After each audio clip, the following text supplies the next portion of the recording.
Want 2025 to be the year you finally start your dream business?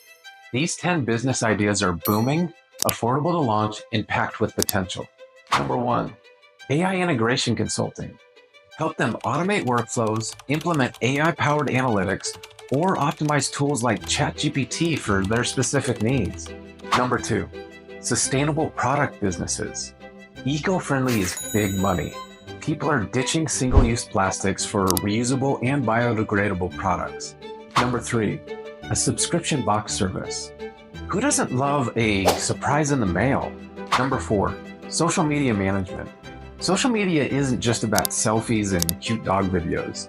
It's a critical tool for businesses. Number 5, a digital product design agency. Bad websites and clunky apps drive customers away, and businesses know it. Number 6, publishing books on Amazon. With Amazon KDP, you can create and sell ebooks, print on-demand paperbacks, or even low-content books like journals or planners. Number 7, micro-learning platforms. People want to learn, but fast. That's why bite-sized lessons in skills like coding, budgeting, or cooking are trending. Number 8, the gig economy or fractional executive work.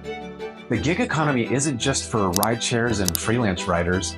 It's exploding for high-level roles like fractional CFOs, CMOs, or COOs. Number 9, run a VA team or offer VA-based services. Remote work is booming, and businesses everywhere are outsourcing tasks like admin support, lead generation, and customer services to virtual assistants. Number 10, affiliate marketing is one of the easiest ways to start earning online. So, which business idea excites you the most? Drop your answers in the comments below.